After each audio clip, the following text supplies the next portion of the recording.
Então eu gostaria de chamar aqui Carlos Alberto Júnior, Dr. Carlos Alberto Júnior, para estar aqui conosco. O Carlos Alberto, quando eu pensei no nome dele, é justamente porque eu não somente o conheço...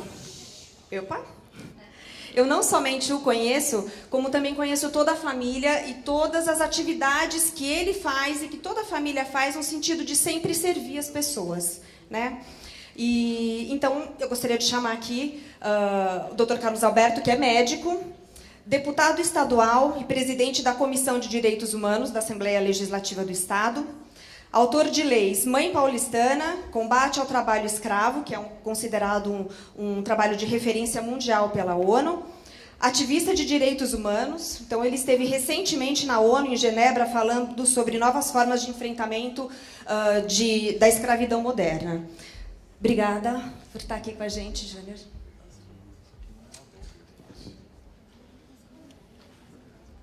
Bom, muito bom dia a todos. Aos que estão com fome e aos sem fome, bom dia. Eu quero ser o mais objetivo possível na minha fala.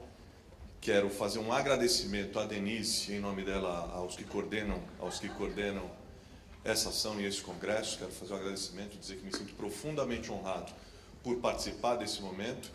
E gostaria de trazer a vocês aqui, nessa manhã, um tema que é o tema que tem tomado a minha vida. Eu tenho 16 anos de vida pública, fui 3 vezes vereador aqui na capital, estou no meu segundo mandato como deputado estadual, e tenho dedicado a minha vida, especialmente os últimos 7, 8 anos, nas questões relativas ao enfrentamento do trabalho escravo, ou das condições análogas de trabalho análogas à escravidão, ou da escravidão contemporânea.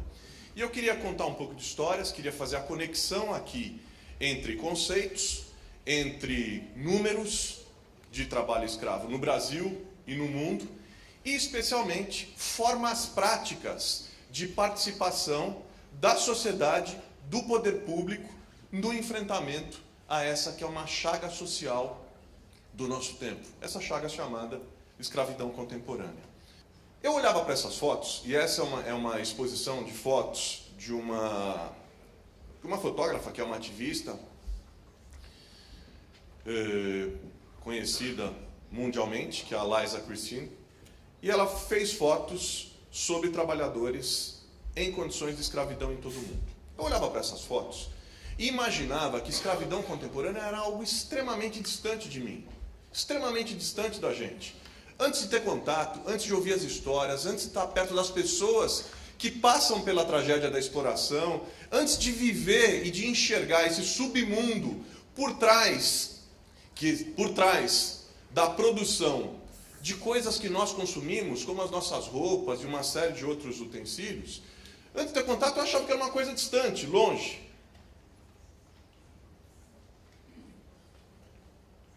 Fotos como essa, da Ásia, da África, trabalhadores explorados. E aí, alguns anos atrás, eu, na Comissão de Direitos Humanos, lá na Assembleia Legislativa, eu comecei a receber algumas primeiras denúncias de exploração de trabalho escravo em São Paulo e no Brasil. E eu comecei a investigar aquilo, a olhar para aquilo, e fui conhecer também o trabalho de uma ONG, que hoje é nacional e internacionalmente é reconhecida, que é a ONG Repórter Brasil, que é uma referência no enfrentamento ao trabalho escravo no Brasil e no mundo. E aí, juntos, inclusive, fizemos algumas parcerias no enfrentamento, e aí também tive disponibilizado algumas imagens que eu vou mostrar aqui para vocês, e algumas outras imagens também de investigações que são nossas. Mas estava dizendo, parecia algo extremamente distante. E aí, comecei a me dar conta do que acontecia no Brasil. Século XXI, Pará. Trabalhador queimado, com ferro de marcar gado, 60 vezes, para que ele fosse lembrado de quem era o seu dono e de quem mandava nele. Ou um caso como esse, do Tiago, de 17 anos, que teve o dedo perdido no trabalho, na aplicação, ele trabalhava numa fazenda e fazia a aplicação daqueles, fugiu o nome, aqueles herbicidas, né, os agrotóxicos, né? Só que pela falta de proteção, perdeu o dedo da mão, perdeu o dedo do pé, e ele tem uma história complexa, porque ele é um rapaz de 17 anos, que morava em Teresina, e por não encontrar condições adequadas de trabalho para a sustentação dele, e agora da sua família, que ele tinha um filhinho recém-nascido, ele vai para trabalhar no campo, e no campo ele é cooptado e encontrado também em condições análogas à escravidão, trabalhando. Uma outra história, uma outra imagem, é essa, do local de trabalho do seu Antônio, de 70 anos. Esse é o lugar de banho, de lavanderia e da pia de cozinha. O seu Antônio cozinhava para todos os trabalhadores da fazenda, e no mesmo lugar eles tomavam banho, no mesmo lugar, enfim, com essa condição de água que você vê.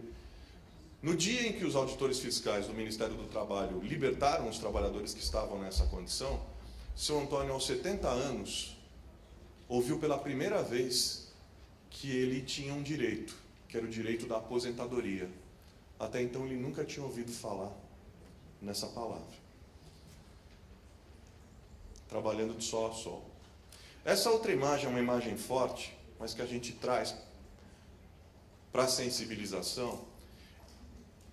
É a imagem de um trabalhador que foi morto, encontrado numa fazenda no Maranhão, e ele foi assassinado por tentar escapar daquela fazenda para fazer a denúncia das condições desumanas a que aqueles trabalhadores estavam sendo submetidos. Essa é uma imagem, para mim, extremamente simbólica, porque esse trabalhador sequer tem nome. Ele atendia pela alcunha de Negão Maranhense. E ele simboliza milhares de trabalhadores e trabalhadoras no Brasil, que, como ele, são vítimas da exploração, muitas vezes perdendo a própria vida.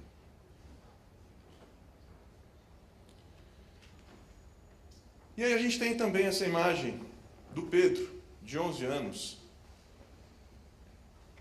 que também foi encontrado no dia 1º de maio, numa libertação feita, numa operação feita pelos auditores fiscais do Ministério do Trabalho e Emprego, em Minas Gerais, Sudeste.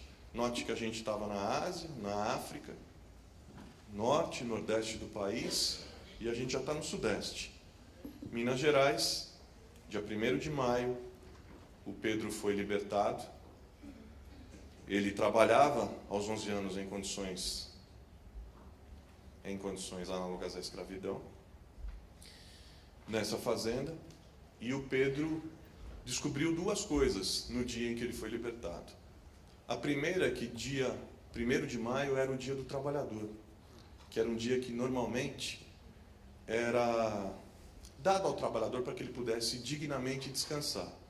E a segunda é que era aniversário dele, e ele não sabia. E quando a gente fala de criança, a gente fala de trabalho infantil, e a gente quer falar de trabalho escravo, a gente sabe que trabalho infantil está intimamente ligado ao trabalho escravo. E a exploração de crianças pode se dar por duas formas. Pode se dar pelas condições mais degradantes de trabalho, muitas vezes, trabalho e às vezes difíceis de serem identificadas, trabalho doméstico, trabalho no cultivo, por exemplo, do fumo, famílias que trabalham no cultivo do fumo no sul do Brasil, onde crianças são obrigadas a trabalharem para patrões daquelas famílias, e essas crianças são expostas, por exemplo, à nicotina, e a nicotina em contato com os dedos e com as mãos é tão nociva quanto a nicotina que é fumada. E pouquíssima gente fala disso. Mas, enfim, podem ser expostas nesse sentido, ou lixão, ou nas ruas dos grandes centros urbanos, ou enfim, ou em exploração sexual, aí ligado à questão do tráfico de pessoas.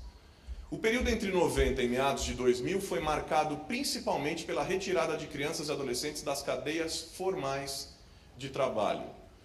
E aí, só para registro aqui, um registro importante para vocês, o núcleo duro do trabalho infantil e ou trabalho escravo não passa pelas atividades formais, como eu estava dizendo. Passa por trabalho infantil, e por isso a dificuldade de identificação, passa por trabalho infantil doméstico, pelos lixões, na agricultura familiar, no comércio informal urbano, sobretudo em semáforos, na produção familiar dentro da própria casa, na exploração sexual comercial de crianças e adolescentes, no narcotráfico.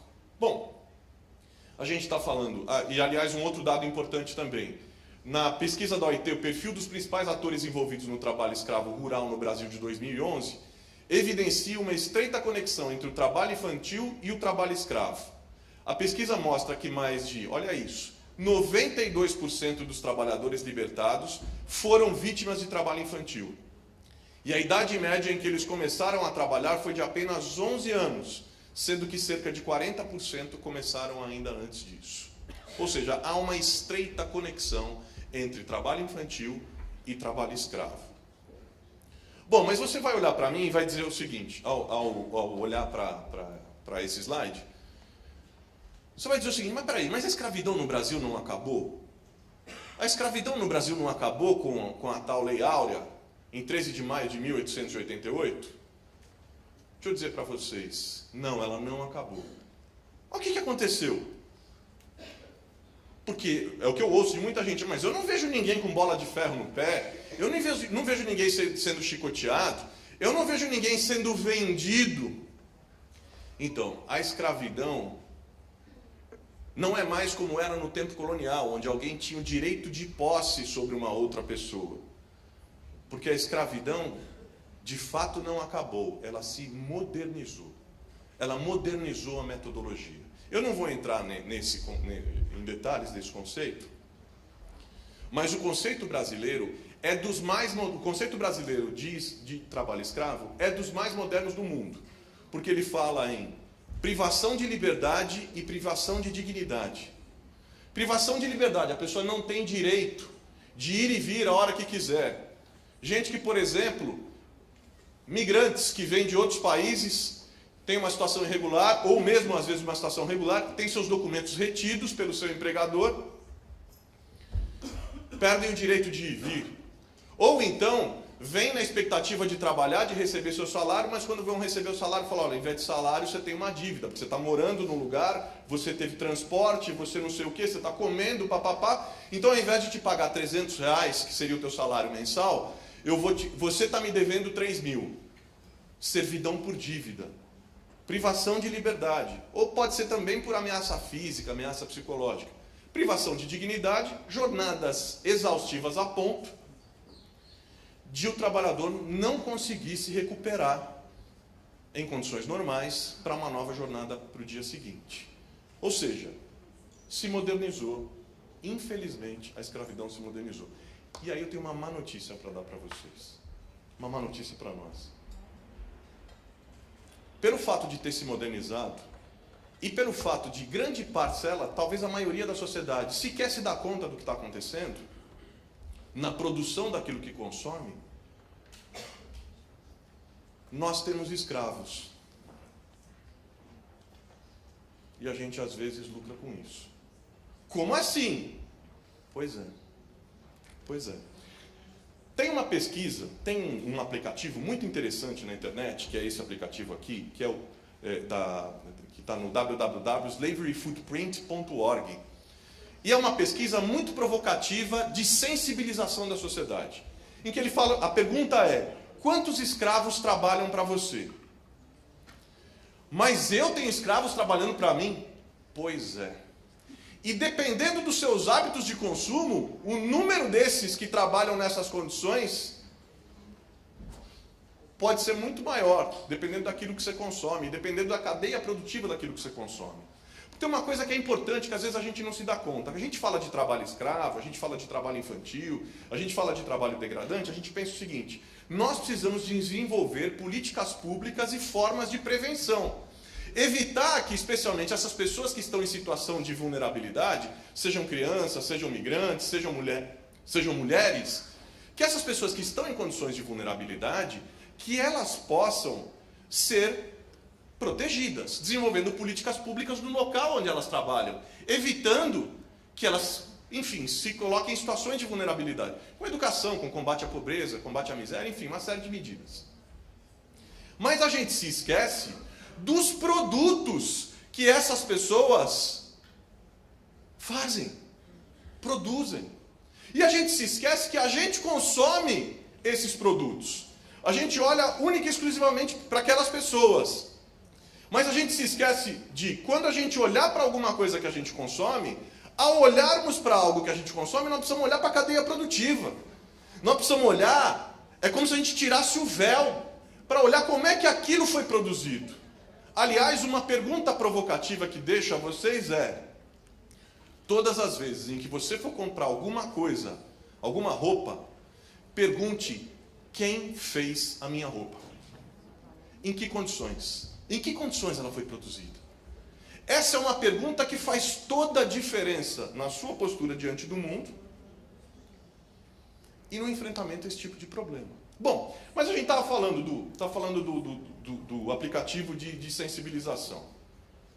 Então, a gente tem escravo trabalhando para a gente, e a gente tem muitos produtos que estão próximos de nós contaminados com o trabalho escravo. E essa pesquisa vai mostrando, ela faz o quê? Depois, você pode fazer como lição de casa, vai lá, entra e faz. Ela é muito simples, ela vai te perguntando onde você vive, quantos anos você tem, quais são os seus hábitos de consumo. Então, assim, o que você come, o que tem no seu prato, é carne, é peixe, enfim. E no seu guarda-roupa, o que tem? E na sua casa, como é que é o tamanho da sua casa? Tem carro, não tem carro? Enfim. Faz uma pesquisa geral dos seus hábitos de consumo. Você responde, e aí, no finalzinho, ela diz o seguinte: olha, você, Ana Maria, de 25 anos, que vive em São Paulo, Brasil, com esses hábitos de consumo, você tem 58 pessoas trabalhando como escravas para você, em cadeias produtivas ao redor do mundo. É louco pensar isso, mas é fato. Agora, não é só ao redor do mundo. Vou dar exemplos para você. Para você que está se perguntando assim: mas aonde tem trabalho escravo? Sabe aonde? Sabe o óleo de soja que você consome na cozinha? Sabe? Aquela soja, parte da soja produzida no país foi produzida em fazendas onde houve flagrantes de exploração de trabalho escravo. Sabe o algodão que faz a sua roupa? A mesma coisa. Sabe o detergente com que você lava os pratos, lava a louça? Então, pouca gente sabe, mas o detergente produzido no Brasil é feito a partir do babaçu. E o babaçu, que é a matéria-prima do detergente, é produzido, 90% do babaçu do Brasil é produzido numa única fazenda, que já foi, inclusive, flagrada explorando trabalho escravo. Mas trabalho escravo pode estar também na carne que você consome. 50% dos flagrantes feitos no Brasil com relação à exploração de trabalho escravo estão relacionados à carne que é vendida muitas vezes no mercado que a gente compra. Pior, no lance da carne tem uma dupla violação de direitos, tem uma dupla degradação. Porque não bastasse a gravíssima violação de direitos humanos, que é a exploração do trabalho escravo nessas fazendas, essas fazendas onde foi encontrado o trabalho escravo ainda se localizam na fronteira agricultável amazônica, que está sendo degradada. Enfim, a gente começou falando da Ásia, África, Nordeste, Norte, Nordeste, Sudeste e Minas, e aí a gente chegou, sabe aonde? Na Vila Puruçá, zona leste de São Paulo, Brasil, onde costureiros de origem boliviana são explorados em condições análogas à escravidão nesse tipo de oficina que se chama sweatshop. Alguém aqui já ouviu falar em sweatshop? Nesse termo, sweatshop? Pouquíssima gente ouviu falar. Então, gente, esses slides que vocês vão ver agora, isso aqui são slides de uma investigação feita 1 ano e meio atrás, quando eu presidi a CPI do trabalho escravo aqui no estado de São Paulo. E esse é um flagrante que a gente fez junto com auditores fiscais do Ministério Público do Trabalho e o pessoal do Ministério do Trabalho e o pessoal do Ministério Público do Trabalho. O padrão de sweatshop é exatamente esse. É um tipo de oficina que concentra muitos trabalhadores que moram, vivem, se alimentam com suas famílias dentro daquele local, em condições absolutamente degradantes, a maior parte delas com as janelas vedadas para que ninguém olhe de fora e veja. Disjuntores desligados, sabe por quê? Para que as máquinas de costura trabalhem ininterruptamente 24 horas por dia. Porque se os disjuntores estão ligados, elas podem cair. Mais um detalhe, isso faz com que os trabalhadores que vivem nessas condições sequer tenham direito a um banho morno ou quente. Porque os chuveiros também são desligados. Se você olhar uma sweatshop no Brasil, em Barcelona, na China, nos Estados Unidos, na Califórnia, aonde quer que você olhe, você vai ver exatamente o mesmo padrão. É esse padrão aqui, em que as roupas, muitas das roupas que a gente consome, compradas nos shoppings aqui da cidade, ou nas lojas que a gente vai, são produzidas. Isso aqui é um costureiro migrante boliviano. Aliás, detalhe, só para vocês terem uma noção da dimensão disso, tá, gente? A dimensão disso. Alguém tem ideia de quantos bolivianos nós temos hoje vivendo no estado de São Paulo? Nós temos em torno de 300 mil bolivianos. 2/3 deles vivendo em condições, vivendo sem documentos. Ou seja, expostos a condições de vulnerabilidade. Falando só de bolivianos e só de indústria têxtil. Espalhados em aproximadamente 12 mil dessas oficinas, que são terceirizadas e quarteirizadas. Por quê? Porque as grandes confecções e as grandes marcas que consomem seus produtos, as colocam o mais longe possível para dizer o seguinte: eu não sabia de nada. E o que eu sempre digo às grandes marcas, e quando os convocamos lá, presidentes de grandes corporações internacionais, quando os convocamos lá na Assembleia, sempre foi dito o seguinte: ah, vocês não sabem o que está acontecendo. Ok, só que vocês são os maiores responsáveis. Não, não somos, são. Porque se vocês têm a maior parte do lucro, logo cabe a vocês a maior parte da responsabilidade. E, mais do que isso, cabe a vocês um dever moral de indenização com essas pessoas. Indenização com essas pessoas. Vocês têm responsabilidade com isso. Tem responsabilidade, sim. Inclusive, quero dizer para vocês o seguinte: isso é duro de combater, sabe por quê? Entre tantas coisas, porque é um crime de motivação econômica. O lucro que um cara que explora desse jeito tem com relação a um bom empresário que cumpre as regras é em torno de 200% a mais. Por isso que aqui em São Paulo a gente fez uma lei, que é a lei que foi reconhecida, como foi dito aqui, que foi reconhecida pela Organização das Nações Unidas como a mais avançada do mundo. Propus, debati, nós lutamos. Essa lei se aplica hoje no estado de São Paulo, em torno de 1 ano e meio. Foi promulgada pelo governador Geraldo Alckmin. Faz o que essa lei? Ela fecha os estabelecimentos que forem flagrados com esse tipo de coisa. Mas ela não é para pegar a oficininha. Ela é para pegar a marca que é a maior responsável. Ela faz como? Ela caça o registro do ICMS de quem faz esse tipo de coisa, impedindo essas pessoas de trabalharem por 10 anos em território paulista. Aí vai dizer o que falavam de mim: mas Bezerra, você é comunista. Ah, o Bezerra é comunista. O governador não ouça esse cara que ele é comunista. Tá louco? Vai quebrar a economia de São Paulo se levar isso a sério? Não. Vai tornar a economia de São Paulo, vai dar à economia de São Paulo e ao produto paulista melhores condições de competição no mercado internacional, que leva muito a sério as questões do fair trade e do comércio justo. Gente, não vou me estender muito mais, mas as fotos ainda. Isso aqui, condição que a gente encontrou, é muito comum também as mães que estão amamentando, Elas amamentam e como não pode parar de trabalhar, ali, almoça ali, não para de trabalhar e tal, e o bebê fica do lado ali. É esse o caso. É esse o caso. Aqui, uma imagem típica de uma sweatshop, que faz parte de um sistema mais amplo, que é o Sweat System, que é um sistema que faz o quê? Que se propõe a entregar roupas de marca extremamente baratas no mercado. Logo, a pergunta é: de onde vêm as minhas roupas? 3 minutos eu fecho. De onde vêm as minhas roupas? Como são feitas? Em que condições? Suspeite de uma roupa fora do preço de mercado, extremamente fora do preço de mercado. Porque na lógica do capitalismo, não tem café de graça. Alguém está pagando essa conta. Alguém está pagando essa conta. E aí, um exemplo de quem foi flagrado. Eles ficam pau da vida toda vez que eu passo esse slide. Sinto muito, mas tem que ser mostrado, tem que ser dito. E aí, para eu não ser catastrófico aqui com vocês, algumas coisas práticas para eu fechar.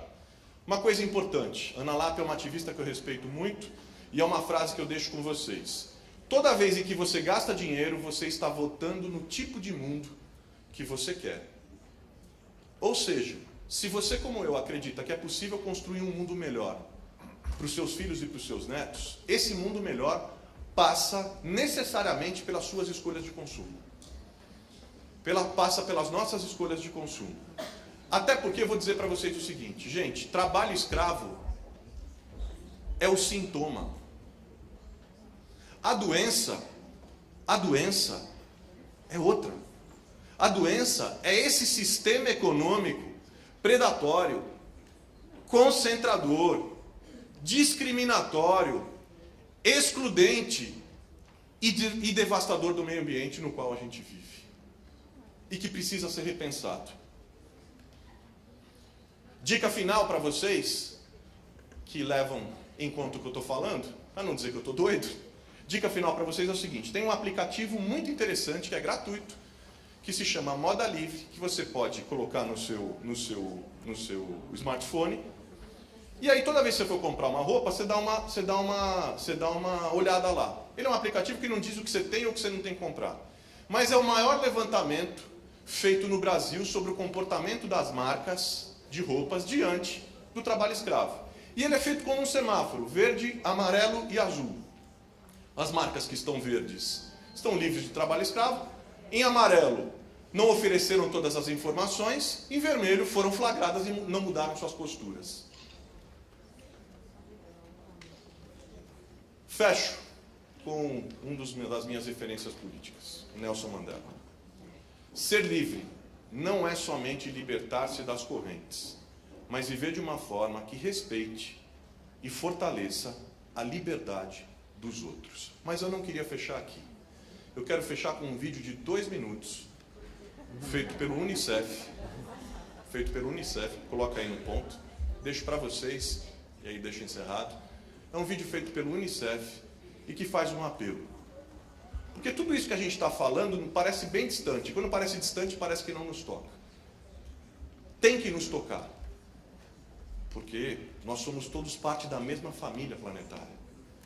Quando o direito do outro é violado, o meu é violado. Tem que nos tocar. E esse vídeo faz uma provocação. E se fosse o seu filho?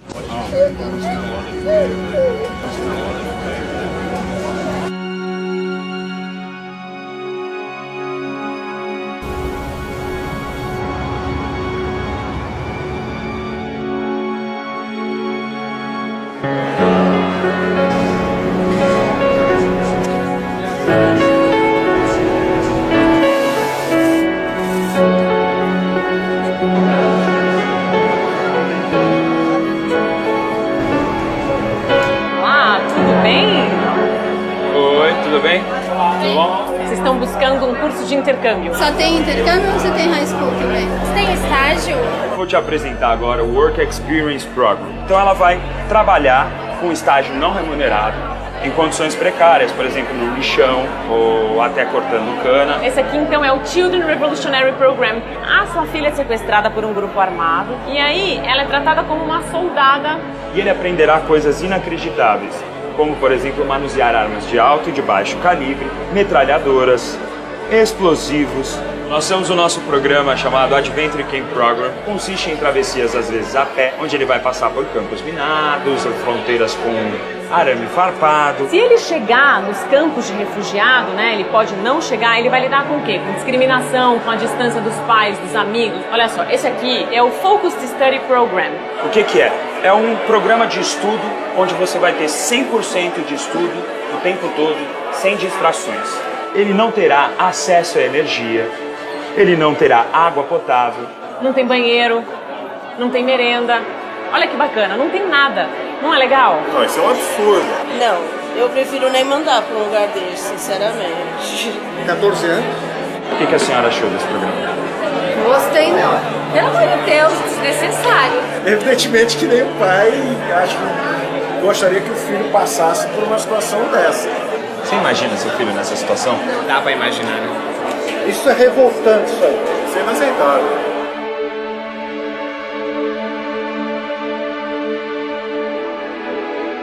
Ninguém deveria passar por isso. Eu não sei se eu fico puto ou eu fico mal. Mas você gostaria de ajudar? Olha, eu acho que sim.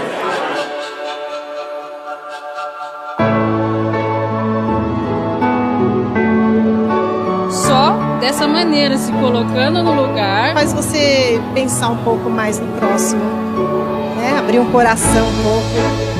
O que mais falta hoje em dia é amor nas pessoas, é olhar o próximo, olhar para o lado, né? mas se cada um fizer a sua parte, cada um fizer um pouquinho. Eu posso fazer alguma coisa por elas? Não sei. Posso?